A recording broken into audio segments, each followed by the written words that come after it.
You ever watch an interview and feel like you're not just witnessing a conversation, but a slow motion car crash with perfect lighting? That's exactly what happened the night Sylvester Stallone sat across from Jimmy Kimmel. Now, you'd expect a Hollywood legend like Sly to get the red carpet treatment. Instead, what he got was a verbal minefield wrapped in late night sarcasm.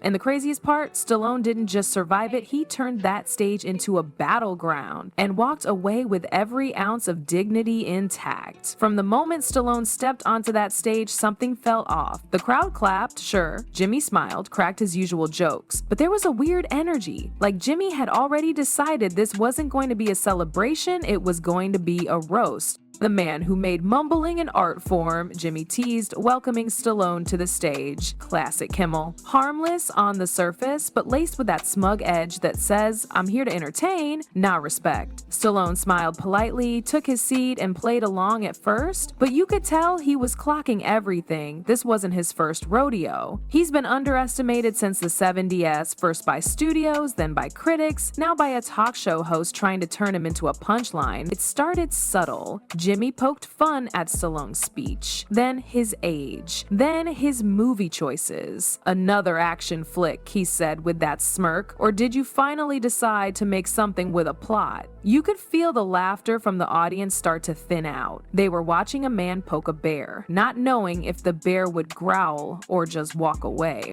But Stallone didn't flinch. It's a story about redemption, he said calmly, about a veteran confronting the ghosts of his past. Jimmy tried to laugh it off with a flex joke. Slide and bite, he dropped a line that made the room shift. Sometimes pain needs muscle, not to show off, but to carry the weight. That was the first moment people realized this wasn't just banter anymore. This was two men in different arenas. Jimmy was trying to win the crowd. Stallone was defending something deeper, legacy. Then came the real turning point. Jimmy, still trying to steer things back to laughs, made a crack about the original Rocky script. Something about crayons. That's when Stallone locked in. Calm, almost too calm. I wrote it while sleeping in a bus terminal, he said, trying to sell my dog so I could eat. No punchline, just truth. And suddenly, it wasn't funny anymore. That moment peeled back everything. The lights, the laughs, the fake grins, all of it. It was just a man talking about what it took to become who he is. And Jimmy, trying to keep it light, looked rattled, like he hadn't expected to actually hit something real. But the biggest punch? It wasn't a line or a jab, it was a reminder. You know, Jimmy, Stallone said, sometimes you crack jokes, sometimes you crack dignity. Be careful which you're breaking tonight. The audience didn't clap, they froze, because they knew exactly what he meant. This wasn't an actor playing tough. This was a man who had lived through rejection, humiliation, and struggle, and who had turned every single one of those things into fuel. Jimmy wanted a laugh, Stallone gave him a lesson. Jimmy leaned back, his smile slipping just a little, but he wasn't ready to admit he was outmatched. Come on, Sly, he said with a forced grin. You've made more sequels than Hollywood's made bad decisions. Isn't it time to let it go? The audience gave a weak chuckle, unsure if they were supposed to laugh or cringe. Stallone didn't blink. I keep telling stories people still care about, he replied. Maybe that's what bothers you. The tension was thick now. Jimmy chuckled, but his eyes gave him away. He was nervous, so he reached for one more jab. Or maybe people are just tired of seeing the same guy with a new haircut. Without hesitation, Stallone leaned forward, his tone calm and razor sharp. Better than being a new haircut with the same jokes. That one landed hard. The crowd reacted immediately, a mix of gasps and applause. You could feel the shift in power right there on the stage. Jimmy was trying to pull Stallone into his game, quick laughs, easy insults, but Sly wasn't playing. He was dismantling the whole format with every reply. No yelling, no theatrics, just presence. Jimmy tried to regain his footing. Okay, touche, he said, still smiling. But seriously, don't you worry people see you as a punchline now? Stallone's voice lowered. Only when hosts like you try to write the jokes. He paused, his eyes locked in. Rocky wasn't just a film. It was hope for people who had none. The applause that followed wasn't polite. It was real. Jimmy knew he was losing control of the room. He tried a quick pivot, hitting the money angle. But you're a millionaire now, right? Doesn't that kind of kill the whole struggle narrative? Stallone's jaw tightened. Struggle doesn't expire with a paycheck. It leaves scars, and it teaches you to recognize when someone's using your story for their own punchline. Jimmy froze for a second. He didn't expect that. He probably thought this was going to be a nostalgic, feel-good segment. Instead, he was getting a masterclass in composure from a man who'd fought his way out of a bus station and into film history. Trying to keep things from sliding further, Jimmy tossed out a line he hoped would lighten the mood. "We didn't book a philosophy major tonight, folks," he said, glancing at the camera. But the joke fell flat. The audience wasn't laughing with him anymore. They were watching something else now, something honest. And that's when Stallone said it. "Funny, I thought we booked a host." It wasn't just a clapback. It was a mirror held up to the whole charade. Jimmy smiled, but his eyes were tired now. He looked like a boxer in the later rounds trying to stay upright. He reached for one more insult. How do you respond to people who say your career is all nostalgia? Stallone didn't hesitate. Critics talk, legends work. I don't relive the past, I built it. The room exploded. It wasn't just noise, it was respect. Not for a character, for the man. Jimmy straightened up, acting like none of it got to him. "You should try stand-up, Sly. That comeback was almost intelligible." But Stallone's smile was gone now. "And you should try sincerity. It might shock your audience." At that point, the interview had completely changed shape. It wasn't a guest promoting a film. It was a man reminding the world on live television why he mattered.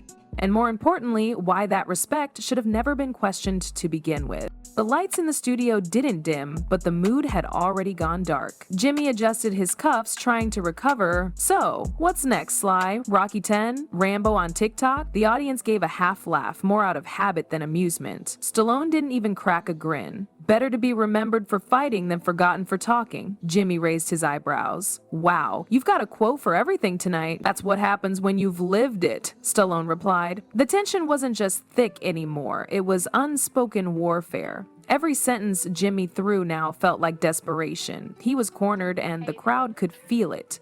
Sly, on the other hand, was calm. Too calm. Like a man who knew exactly what he was doing and why it mattered. Trying to salvage control, Jimmy made one last swing. "You know, people sometimes confuse their characters with reality. Rocky's not real, Sly. You know that, right?"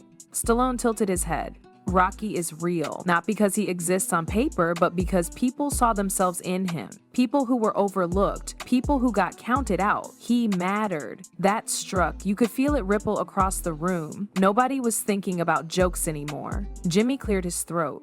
"Sure, but this is entertainment. You can't take it all so seriously." "Maybe that's your problem," Stallone said. "You treat everything like a joke, even when it's someone's real story." And then it happened. Stallone slowly rose from his chair. It wasn't theatrical, no music swelled, no camera zoom. He just stood, steady and silent. The audience gasped. Jimmy looked up, confused. "Where are you going?" he asked, laughing nervously. "We're not done." Stallone looked at him, voice low but firm. "But I am." There was a pause. No one clapped. No one dared move. Then, as Stallone turned to walk off stage, someone in the audience started to applaud. Just one person, then another, then a wave. Not out of pity, not out of shock, out of recognition. Jimmy forced a laugh.